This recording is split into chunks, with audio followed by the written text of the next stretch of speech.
बिहार में जमीन के सर्वे के बाद लगान भी नए सिरे से निर्धारित हो जाएगा और आगे की सभी प्रक्रिया भी ऑनलाइन हो जाएगी। सर्वे के बाद अंतिम रूप से प्रकाशित खतियान और नक्शा के आधार पर ही आने वाले समय में दाखिल खारिज सभी अंचल के सभी काम किए जाएंगे। सर्वे का खतियान अंचल में पंजी 2 के रूप में उपयोग किया जाएगा। कई प्रकार के टैक्सों के बोझ तले दबे गरीब और किसानों की मुश्किलें बढ़ सकती हैं। बिहार सरकार जमीन रेंट लगान के फिर से निर्धारण पर विचार कर रही है। भूमि एवं राजस्व विभाग में बिहार में लगान और कालगुजारी की समीक्षा को लेकर खास तैयारी की है। इसके लिए राज्य के सभी जिलों के राजस्व ग्रामों में विशेष सर्वेक्षण और बंदोबस्ती का काम दिसंबर 2025 तक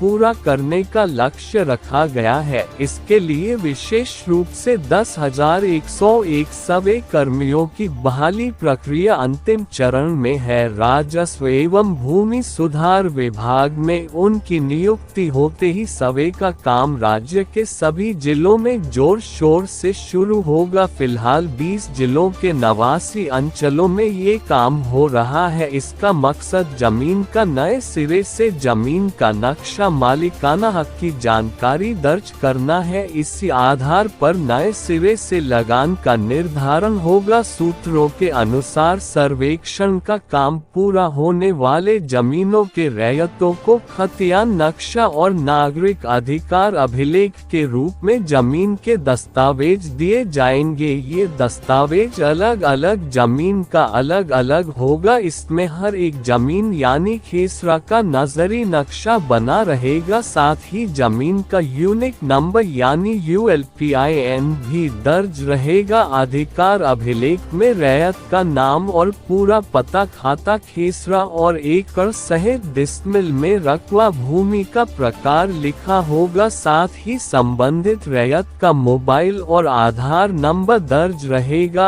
अधिकार अभिलेख उस जिले के बंदोबस्त पदाधिकारी के डिजिटल हस्ताक्षर से जारी किया जाएगा। जमीन के सर्वे के बाद लगान भी नए सिरे से निर्धारित हो जाएगा और आगे की सभी प्रक्रिया भी ऑनलाइन हो जाएगी। सर्वे के बाद अंतिम रूप से प्रकाशित खतियान और नक्शा के आधार पर ही आने वाले समय में दाखिल खारिज समेत अंचल के सभी काम किए जाएंगे। सर्वे का खतियान अंचल में पंजी 2 के रूप में उपयोग किया जाएगा। दाखिल खारिज भूमि की मापी समेत अंचल के सभी काम इसी आधार पर निपटाए जाएंगे। विभागीय सूत्रों की माने तो नए सर्वे होने के बाद सरकार जमीनों का नए सिरे से लगान तय करेगी। ऐसे में अभी यह कह पाना मुश्किल है कि इससे किसानों को लगान का बोझ बढ़ेगा या नहीं।